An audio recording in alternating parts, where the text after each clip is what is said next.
प्रिय भक्तों, जय माता दी। भक्तों, पिछले एपिसोड में हम श्रीमद् भगवत गीता के श्लोकों का अध्ययन कर रहे थे।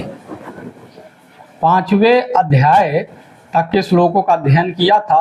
6वां अध्याय हम नहीं ले रहे हैं। अब हम 7वें अध्याय में आते हैं। तो 7वें अध्याय का 7वां श्लोक हम देख रहे हैं। मत्तः परतरम नान्यत किंचिदस्ति धनंजय। ये 7वें अध्याय का 7वां श्लोक है। बहुत ही महत्वपूर्ण श्लोक है, इस पर जरूर आप लोग ध्यान दीजिए। इसका अर्थ है, हे अर्जुन, मेरे अतिरिक्त और दूसरी कोई वस्तु नहीं है, यानी केवल मैं ही हूं, मेरे अतिरिक्त और कुछ भी नहीं है। अर्थात यह संसार नहीं है, इस संसार का कोई वास्तविक अस्तित्व नहीं है। यह संसार पूर्ण रूप से काल्पनिक है, मिथ्या है, स्वप्न है। यह संसार नहीं है, इस संसार में कोई भी वस्तु वास्तविक नहीं है। इसका ये अर्थ है, केवल मैं हूं। भगवान ऐसा कर रहे हैं। तो इसका कहने का अर्थ यह है कि मैं शरीर नहीं हूं, क्योंकि शरीर तो ससीम होता है और नाशवान होता है। और मेरा भी शरीर एक दिन नष्ट हो जाएगा, क्योंकि शरीर का जन्म हुआ है और शरीर एक दिन नष्ट हो जाता है। लेकिन मेरा जो असली स्वरूप है वो असीम है, अनंत है और सर्वव्यापी है, उसका नाश कभी नहीं होता। मैं वास्तव में वही असीम ब्रह्म हूँ या असीम ईश्वर हूँ। तो ये इसका अर्थ है। तो इसलिए भगवान श्री कृष्ण जी बताना चाहते हैं कि मुझे शरीर के रूप में मत देखो, मैं असीम हूँ, सर्वव्यापी हूँ, अखंड हूँ और अविनाशी ब्रह्म हूँ। तो ये इसका अर्थ है। अब हम आते हैं 14वें श्लोक में। ये श्लोक है, दैवी हो सा गुणमयी मम माया दुरत्यया मामेव ये प्रपद्यन्ते माया में ताम तरन्ति ते। इसका अर्थ है, निस्संदेह यह अलौकिक 3 गुणों वाली मेरी माया बड़ी दुस्तर है, अर्थात कठिनता से पार होने वाली है। परंतु जो मेरी ही शरण में आ जाते हैं वे इस माया को लांघ जाते हैं, अर्थात संसार सागर से तर जाते हैं। मैं उनको माया से पार लगा देता हूं, जो मेरी शरण में आ जाते हैं।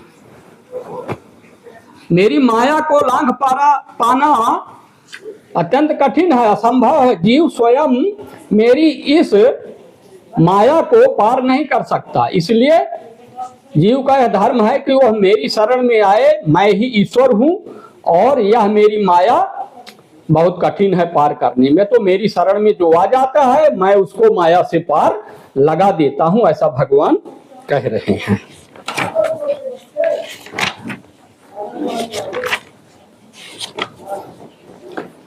चौबीस नंबर में आते हैं। 24 नंबर श्लोक क्या कहता है, बुद्धिहीन पुरुष मेरे अविनाशी सर्वोत्तम परम भाव को न जानते हुए मन इंद्रियों से परे मुझ परमात्मा को मनुष्य की भांति जन्म लेकर व्यक्ति भाव को प्राप्त हुआ मानते हैं।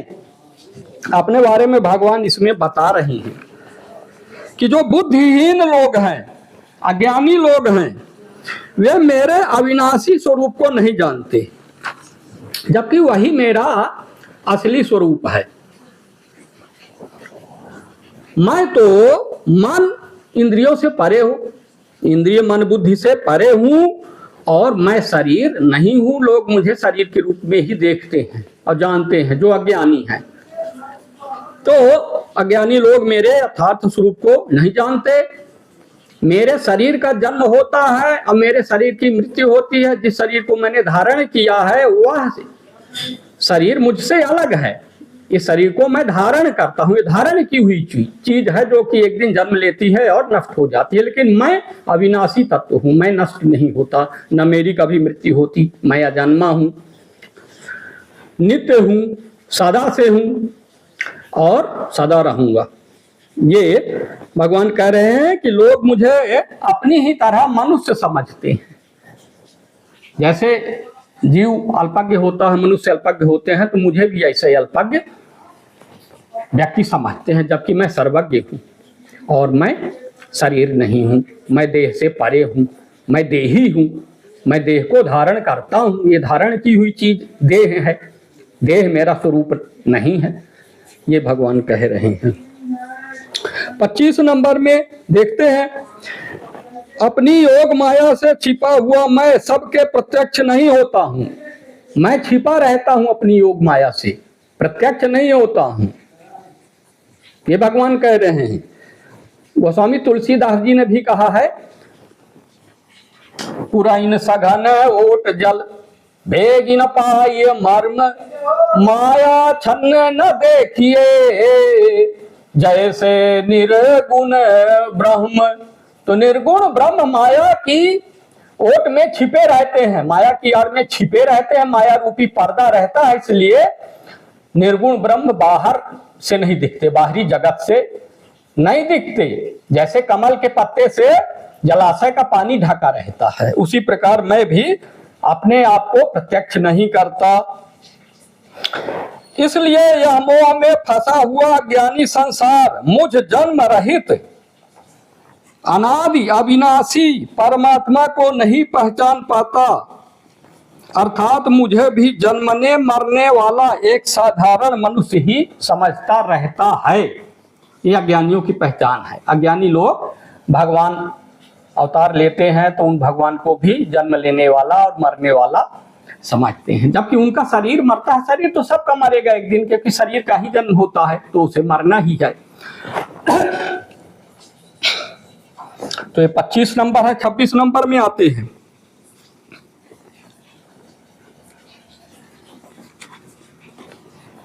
हे अर्जुन, पहले हो चुके हुए और वर्तमान में स्थित तथा आगे होने वाले सभी प्राणियों को मैं जानता हूं, परंतु मुझको कोई भी नहीं जानता।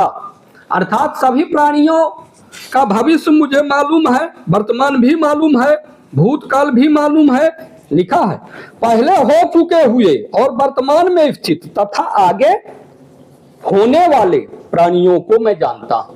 मैं सब कुछ जानता हूं, मैं सर्वज्ञ हूं। मेरे लिए यह नहीं कहा जा सकता कि मैं यह नहीं जानता, मैं सब जानता हूं। लेकिन जीव सब कुछ नहीं जानता, तो यह जीव में और मुझ में फर्क है। मैं सर्वज्ञ हूं, जीव अल्पज्ञ है। जीव का ज्ञान अत्यंत सीमित है, वो आता जाता रहता है, लेकिन मेरा ज्ञान असीम है, मैं ज्ञान स्वरूप हूं। तो इसलिए मेरा ज्ञान घटने बढ़ने वाला नहीं है, वो ज्ञान एक रस रहता है। तो इसलिए मैं सबको जानता हूं, परंतु मुझको कोई भी नहीं जानता। मुझको कोई भी नहीं जानता, मैं ही अपने आप को जानता हूं।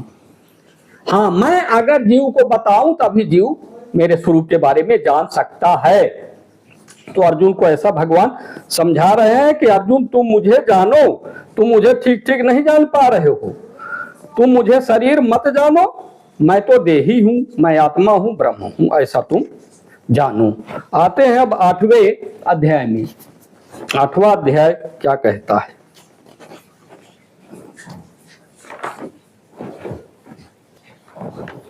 तो 8वें अध्याय में जो 15वां श्लोक अपन देखेंगे। तो श्रीमद् भगवत गीता इस वक्त मेरे हाथ में है और मैं इसके महत्वपूर्ण अध्यायों के महत्वपूर्ण श्लोकों को चूज करके, उनको सेलेक्ट करके और आप लोगों के समक्ष उसका ज्ञान रख रहा हूं, ताकि आप लोग भी जानें। 15वां श्लोक है 8वें अध्याय का। परम सिद्धि को प्राप्त महात्मा लोग मुझको प्राप्त होकर दुखों के घर एवं क्षण भंगुर पुनर्जन्म को नहीं प्राप्त होते। ये भगवान कह रहे हैं। भगवान ने पहले भी कहा था पिछले अध्याय में, उसके पिछले अध्याय में, कि मैं पुनर्जन्म, लोग पुनर्जन्म नहीं लेते। यदि वे मुझे प्राप्त कर लेते हैं, मेरे स्वरूप को प्राप्त कर लेते हैं, तो उनका पुनर्जन्म नहीं होता है। तो जो परम सिद्धि को प्राप्त हो गए, अर्थात जिनको ब्रह्म ज्ञान हो गया, तत्व ज्ञान हो गया, तो वे आत्मज्ञानी या ब्रह्मज्ञानी ज्ञानी मेरे स्वरूप को प्राप्त हो जाते हैं, ब्रह्म ही बन जाते हैं। उनका जीवत्व समाप्त हो जाता है, जीव का स्वरूप समाप्त हो जाता है, और उसके बाद मोक्ष की प्राप्ति हो जाती है। तो दुखों के घर एवं क्षण भंगुर पुनर्जन्म को प्राप्त नहीं होते, अर्थात फिर संसार में जन्म नहीं लेते। उनको फिर स्थूल शरीर धारण नहीं करना पड़ता, वे सर्वज्ञ ब्रह्म हो जाते हैं और हमेशा के लिए मुक्त हो जाते हैं। यह इसका अर्थ है। 16 नंबर में देखते हैं, हे अर्जुन, ब्रह्मलोक पर्यंत अर्थात ब्रह्मा के लोक तक सब लोक ऐसे हैं जहां से जीवों को संसार के लिए लौटना पड़ता है। भगवान बता रहे हैं कि जितने भर लोक हैं, ऊर्ध्वलोक, ब्रह्मा जी का लोक जो ब्रह्मलोक कहलाता है, कोई भी लोक हो, तो लिखा है कि उन लोकों में जाने वाले जो जीव हैं उनको फिर से संसार में लौटना पड़ता है। चाहे ब्रह्मलोक हो, चाहे वैकुंठ लोक हो, चाहे गोलोक हो, चाहे साकेत लोक हो, चाहे शिवलोक हो, कोई भी लोक हो, उन लोकों में जाने वाले जीवों को एक ना एक दिन संसार में लौटना पड़ता है। यानी उनको मोक्ष की प्राप्ति नहीं हो सकती किसी लोक में जाने वाले जीव को, ऐसा भगवान कह रहे हैं। परंतु हे कुंती पुत्र, मुझे प्राप्त होकर, मुझे प्राप्त होने का अर्थ क्या है कि मेरे स्वरूप को जो प्राप्त हो जाता है, यानी जो ब्रह्म बन जाता है, जो मैं ही बन जाता है, उस जीव को फिर जन्म नहीं लेना पड़ता। जन्म न लेने का अर्थ है कि फिर उसको शरीर नहीं मिलता, उसका लिंग शरीर, सूक्ष्म शरीर नष्ट हो जाता है और फिर वो मुक्त हो जाता है, मोक्ष को प्राप्त हो जाता है, ब्राह्मी स्वरूप को प्राप्त हो जाता है, जो कि मेरा स्वरूप है। और फिर उसे संसार में बद्ध होकर नहीं लौटना पड़ता, बंधन उसके पास फिर नहीं आता, बंधन से हमेशा के लिए उसको मोक्ष प्राप्त हो जाती है, ऐसा भगवान का यहाँ पर कहना है। तो स्वामी दयानंद सरस्वती जी के सिद्धांतों का जो समर्थन करते हैं, एक सिद्धांत ऐसा है जिससे मैं सहमत नहीं हूं, पिछले वीडियो में मैंने बताया था। वो उनका कहना है कि मोक्ष हमेशा के लिए नहीं हो सकता, थोड़े समय के लिए होता है, जीव फिर बंधन में आ जाता है।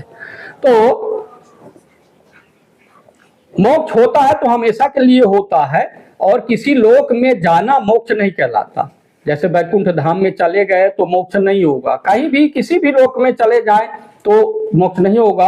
और भगवान ये भी कह रहे हैं कि मैं किसी लोक में रहता नहीं हूं, मैं किसी लोक का निवासी नहीं हूं, इस मृत्युलोक में मैं अवतार लेता हूं और फिर शरीर को छोड़ देता हूं। मेरा असीम जो स्वरूप है, सर्वव्यापी स्वरूप है, वह मेरा स्थायी रूप से बना रहता है। मैं वही वास्तविक असीम सर्वव्यापी और अखंड ब्रह्म हूं। मेरा वह स्वरूप कभी भी नष्ट नहीं होता, न वह स्वरूप जन्म ही लेता है। आगे बढ़ते हैं अपन।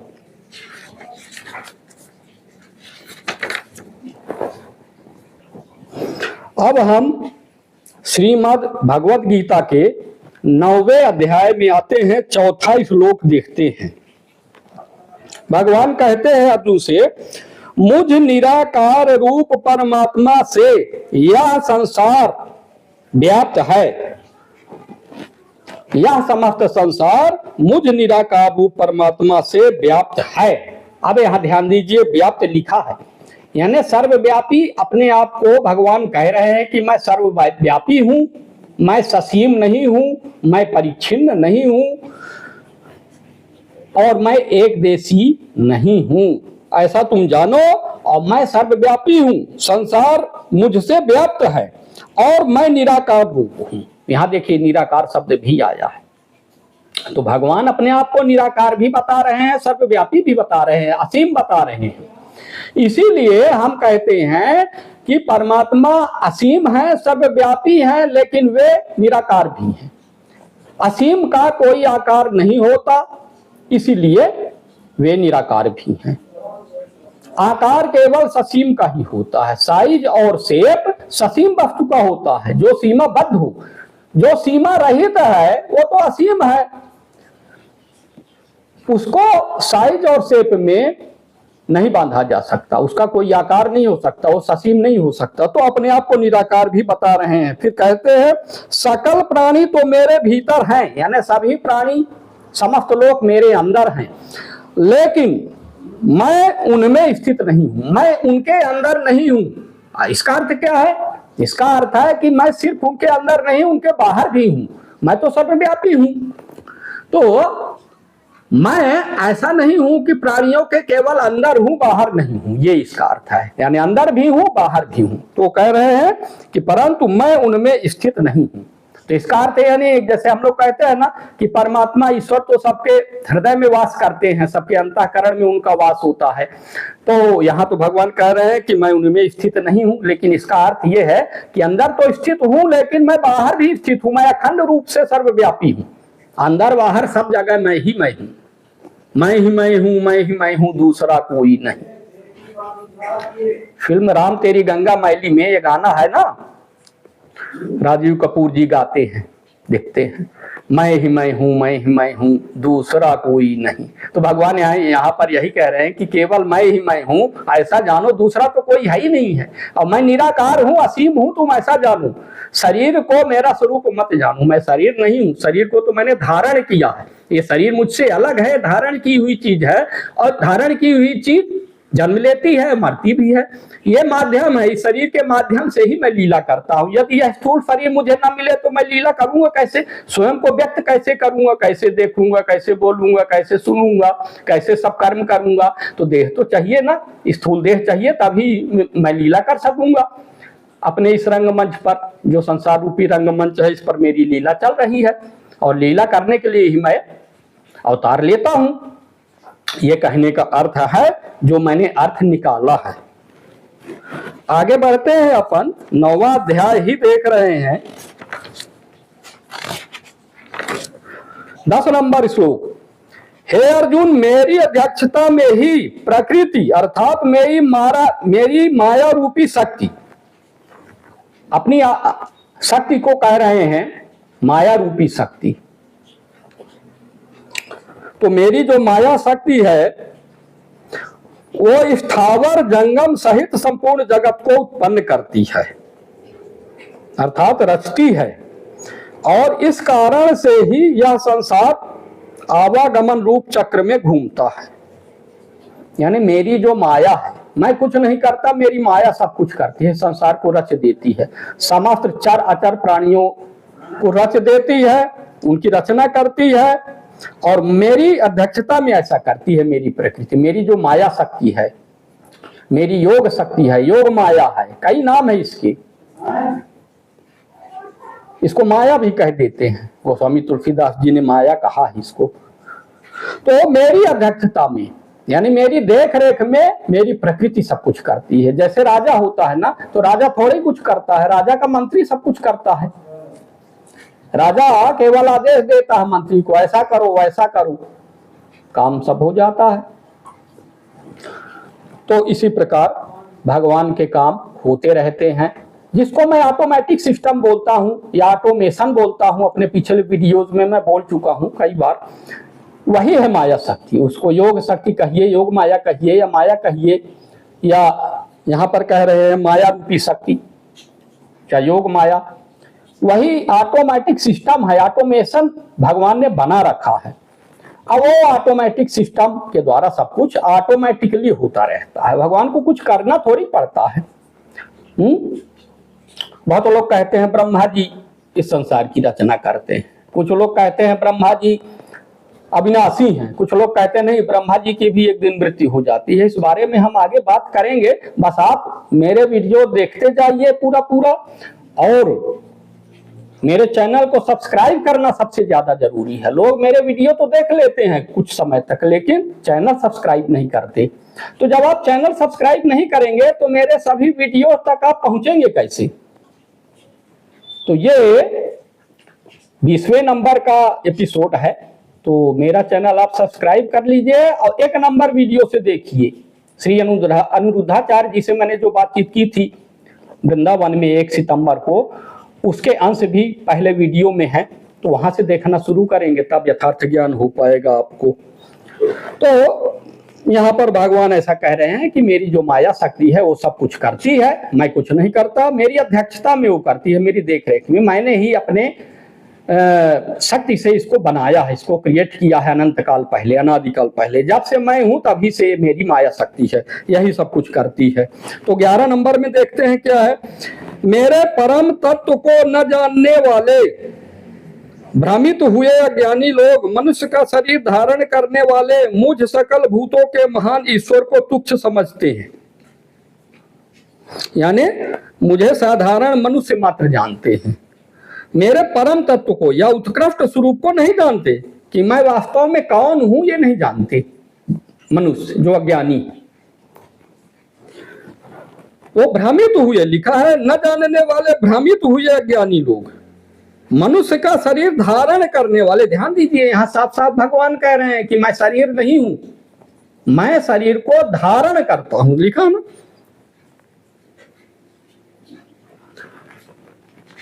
मनुष्य का शरीर धारण करने वाले मुझ सकल भूतों के महान ईश्वर, सकल भूतों के यानी समस्त प्राणियों के महान ईश्वर, मैं महान ईश्वर हूं।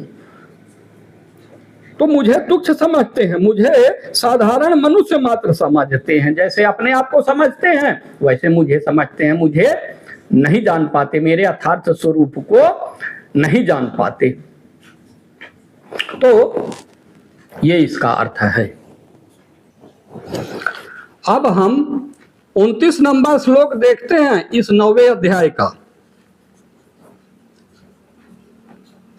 यहां पर भगवान कहते हैं समोहम सर्वभूतेषु न मे द्वेषोऽस्ति न प्रिय। इसका अर्थ है मैं सभी प्राणियों को एक सा समझने वाला हूं, ये भगवान कह रहे हैं। सभी प्राणियों को मैं एक समान देखता हूं, मेरे लिए कोई भी प्राणी न ऊंचा है न नीचा है, समभाव दृष्टि में रखता हूं। इसीलिए अर्जुन को कहते हैं तुम भी सभी प्राणियों के प्रति समभाव रखो, एक भाव से सभी प्राणियों को देखो, चाहे स्त्री हो, चाहे पुरुष हो, चाहे पशु हो, चाहे पक्षी हो, कोई भी क्यों ना हो, समभाव से देखो। क्योंकि सबके अंदर एक ही चेतना है, एक ही चेतना से सब चैतन्य हो रहे हैं। तो एक ही ईश्वर, एक ही ब्रह्म सबके अंदर है, इसलिए एक ही भाव रखो सबके प्रति, ये भगवान कह रहे हैं। भगवान के कहने का अर्थ यह है कि जब मैं सभी प्राणियों को समान भाव से देखता हूं तो तुम भी देखो, सबको देखना चाहिए। और यदि नहीं देखता तो फिर वो धर्म के मार्ग पर नहीं चल रहा, ये कहने का अर्थ है। अथवा मैं सभी प्राणियों को एक सा समझने वाला हूं, न मुझे कोई प्रिय है ना ही कोई अप्रिय। कोई भी ऐसा नहीं कि मुझे कोई प्रिय हो कोई अप्रिय हो। जैसे कोई भगवान की भक्ति करे तो वह मेरा प्रिय है, और कोई भगवान की भक्ति ना करे तो वो अप्रिय है, ऐसा नहीं है।